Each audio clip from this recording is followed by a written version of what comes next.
Hello friends, welcome to my YouTube channel. दोस्तों, आज हम बात करेंगे। स्पेशल फरमाइश है मेरे दोस्तों के की तरफ से, जो लोग मेरे साथ काम करते हैं, सिक्योरिटी ऑफिसर, सिक्योरिटी गार्ड या जो भी है सिक्योरिटी डिपार्टमेंट में काम करते हैं, उनकी तरफ से फरमाइश है कि आप सिक्योरिटी के बारे में वीडियो बनाइए। चूँकि वीडियो तो बना सकता हूँ, लेकिन ये इतनी लंबी है कि एक पार्ट में ख़त्म नहीं होगा, तो मैं 2-3 पार्ट में बनाऊंगा। तो फर्स्ट पार्ट आज हम शुरू कर रहे हैं। सबसे पहले हम जान लेते हैं कि सिक्योरिटी जो है हर आदमी की जिम्मेदारी है। ये नहीं कि एक सिक्योरिटी ऑफिसर बैठा हुआ है सिर्फ उसकी जिम्मेदारी है। जो लोग भी प्लांट के अंदर है, जो लोग भी उस प्रीमाइसेज में है, हर आदमी की रिस्पॉन्सिबिलिटी है कि अपनी सुरक्षा करे, सिक्योरिटी करे। आप सिक्योरिटी से मतलब समझ सकते हैं।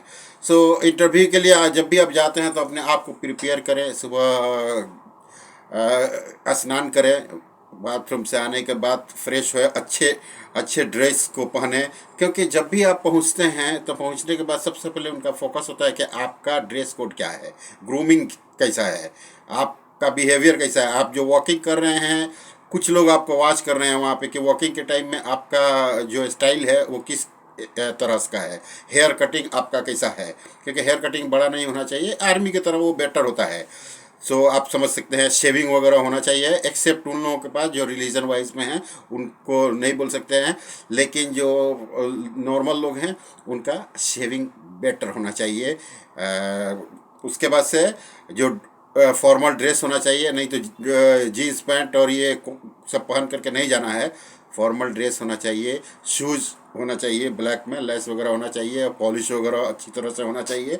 इस तरह से आपको अप्रोच करना है, ताकि इसका आप उधर असर ज़्यादा पड़ेगा। लोग बोलते हैं first impression is last impression. जब आप पहुंचेंगे तो लोग आपको कोई ना कोई वॉच कर रहा होगा, तो उस जगह पे आपकी बात अच्छी जमेगी, इम्प्रेशन अच्छा रहेगा आपके साथ। याद रखना है कि जब भी गेट के पास जाना है तो डायरेक्ट अंदर नहीं जाना है। गेट के पास नोक करना है, नोक करने के बाद बोलना है कि मैं आई कम इन सर। अगर उधर से अलाउड होता है कि यस कम इन, तो अंदर जाना है। अंदर जाने के बाद डायरेक्ट बैठना नहीं है। अगर उन्होंने कहा बैठने के लिए तो बैठना है। बाद में उनका क्वेश्चन होगा कि tell me about yourself, तो अपने बारे में बताना है कि सर अपना नाम बताना है। Suppose I am Syed Niaz Ahmed and I am working as a security officer and last 5 years and I am doing well job and I got many appreciation from department. इस तरह से बातें करनी है ताकि आपका जो इम्प्रेशन है उनके तरफ पड़े। इसके बाद से क्या हो जाएगा कि आप जब अंदर जाएंगे तो गुड मॉर्निंग से शुरू करना है। ऐसा नहीं कि हेलो हाउ हाउ आर, ये सब चीज़ें नहीं। गुड मॉर्निंग, गुड आफ्टरनून, जो भी उस वक्त है।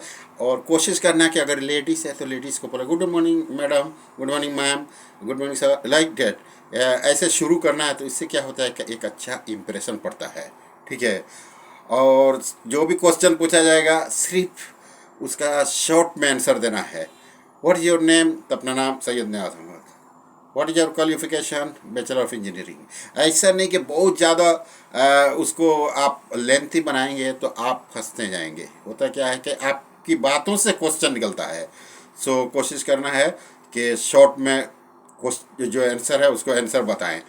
तो ये सब चीज़ें हैं। अभी को पूछेगा कि सिक्योरिटी ऑफिसर जो है उसका सिक्योरिटी ऑफिसर जो है इसका मतलब क्या है, सिक्योरिटी का मतलब क्या होता है। तो सिक्योरिटी का मतलब है protection of people, premises and property.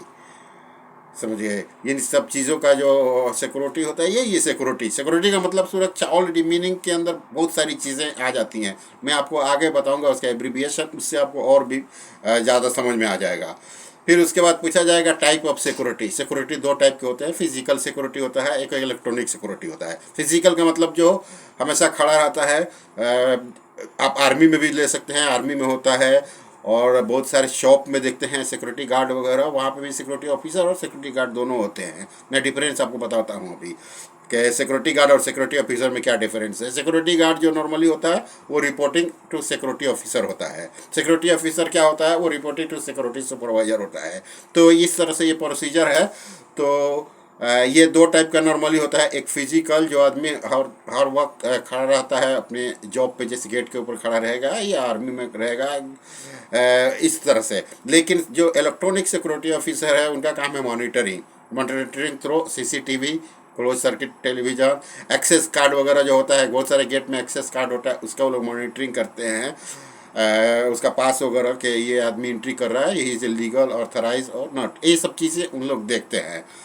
अभी देखिए गुड सेफ्टी सिक्योरिटी ऑफिसर, जो गुड सिक्योरिटी ऑफिसर कौन सा होता है? गुड सिक्योरिटी ऑफिसर वही होता है जो आदमी मेंटेन करता है high degree of personal and professional integrity.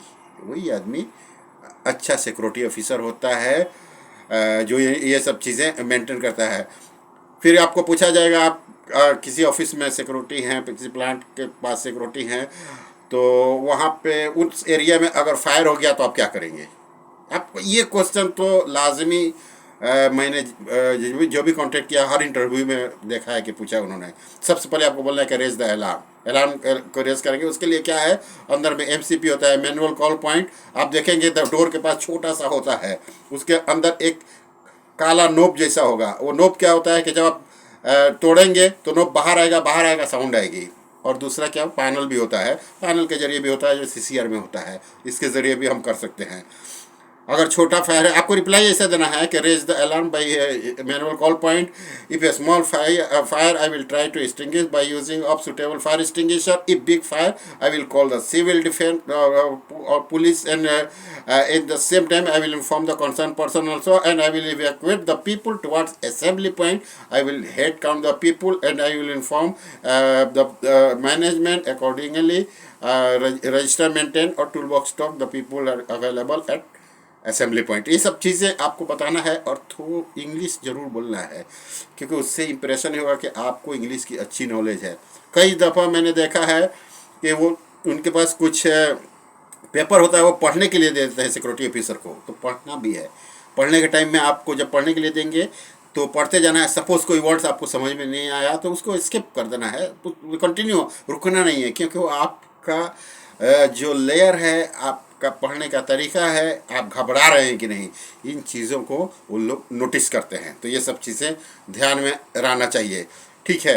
तो अगर क्राउड कंट्रोल है तो क्या करेंगे आप? तो क्राउड कंट्रोल में आपको क्या करना है? Focus on public, staying prohibited entry area, access control, limited access, barricade the area, lost and found reporting. ये चीज़ें हैं, अगर क्राउड कंट्रोल करना है तो ये बेस्ट वे है इसको कंट्रोल करने के लिए। फिर कभी आपको पूछा जा सकता है कि सीरा के बारे में आपको क्या मालूम है? सीरा जो पहले दुबई के अंदर था, the security industry regulatory authority, जो इसका फुल फॉर्म है। फिर अभी वो उसको उन्होंने चेंज किया है फिनरा करके, यानी फाइनेंशियल इंडस्ट्री रेगुलेटरी अथॉरिटी। तो ये चीज़ें आपको याद रखना चाहिए, कुछ फुल फॉर्म भी आपको याद रखना चाहिए, जैसे कि NASD, national association of securities dealers, ये चीज़ आपको याद रखना है। जैसे NYSE, न्यूयॉर्क स्टॉक एक्सचेंज, इसके ज़रिए भी कुछ रजिस्ट्रेशन होता है सिक्योरिटी वगैरह का, वो है।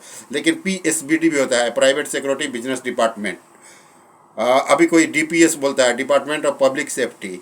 ये चीज़ें आपको याद रखना है। अभी फुल फॉर्म ऑफ सिक्योरिटी का आपको किसी ने पूछ दिया कि सिक्योरिटी का फुल फॉर्म बताओ, तो S for sensible, E for efficient, C for clever. अभी सेंसिबल का मतलब समझदार होता है, एफिशिएंट का मतलब जो कुशल होता है, काम के ऊपर कुशल होता है, C फॉर क्लेवर यानी केयरफुल होता है, U फॉर अंडरस्टैंडिंग, और R for regular, and I for intelligent, and T for talent, and Y for young. यानी ये पर्सनालिटीज सिक्योरिटी के अंदर होना चाहिए, ये उसका फुल फॉर्म है। तो ये आप लोगों को याद होना चाहिए ताकि आप लोग डिस्कस कर सकते हैं। अभी कैपेबिलिटी में थोड़ी सी डिस्कस करता हूँ कि सिक्योरिटी ऑफिसर जो होता है उसके नॉलेज में क्या क्या चीज़ें होनी चाहिए। रिटन एंड वर्बल कम्युनिकेशन होना चाहिए, कॉम्प्लेक्स इंस्ट्रक्शन जो होता है उसका फॉलो करना चाहिए, इंटरपर्सनल स्किल होना चाहिए, knowledge of security operation and procedure होना चाहिए, मैनेज मल्टीपल टास्क होना चाहिए, knowledge of basic security and fire inspection procedure होना चाहिए, सर्विलेंस स्किल्स होना चाहिए, जजमेंट होना चाहिए, डिपेंडेबिलिटी होनी चाहिए, इमोशनल कंट्रोल होना चाहिए, इंटीग्रिटी होना चाहिए, सेफ्टी मैनेजमेंट होना चाहिए, प्रोफेशनलिज्म होना चाहिए, रिपोर्टिंग स्किल होनी चाहिए, पेट्रोलिंग होनी चाहिए, अटेंशन टू डिटेल यानी डिटेल्स होने चाहिए, ये सर्विलेंस वगैरह मालूम होना चाहिए, फाइल्स वगैरह डॉक्यूमेंट्स कैसे चेक करना है ये मालूम होना चाहिए, इन्फोर्समेंट के बारे में मालूम होना चाहिए, इन्वेस्टिगेशन कैसे करना है ये होना चाहिए, टाइम कीपिंग ये होना चाहिए, राइट टाइम पे राइट डिसीजन की कंट्रोल होना चाहिए। और अगर एस्कॉट वगैरह करना है तो ये नॉलेज होना चाहिए कि हम एस्कॉट करेंगे तो हमें किस चीज़ की ज़रूरत पड़ेगी, तो इमरजेंसी प्रोसीजर्स में आपको क्या करना है ये चीज़ मालूम होनी चाहिए, फायर फाइटिंग नॉलेज होनी चाहिए कि फायर आग को कैसे बुझाएंगे, और पास सिस्टम यानी आग बुझाने का जो पास सिस्टम है, pull out pin, aim the fire, squeeze the lever, sweep sideways, ये चीज़ें मालूम होनी चाहिए। इसके लिए बेहतरीन मैं आपको ट्रेनिंग दूंगा, या मेरी प्रीवियस वीडियो आप देख सकते हैं। ऑक्यूपेशनल सेफ्टी का नॉलेज होना चाहिए, और ये चीज़ गेस्ट और एम्प्लॉइज जो होंगे उनके साथ आपका बिहेवियर कैसा है। दोस्तों वीडियो लंबी हो रही है, मैं ये कुछ डिटेल्स मैं डिस्क्रिप्शन में रख दूंगा, वहाँ से आप पिक कर लेंगे, और मुझे उम्मीद है कि आप पास कर जाएंगे। और इसके बाद से सेकंड ट्रिप में मैं फिर जो बाकी क्वेश्चन आंसर है उसे मैं आपके हवाले करूँगा, और उसके बाद से आपको और भी कोई क्वेश्चन आंसर चाहिए तो मुझे आप कमेंट सेक्शन में भेजें। Thank you very much friends. अपने दोस्तों को बोले कि सब्सक्राइब करें, लाइक करें, शेयर करें। Thank you again.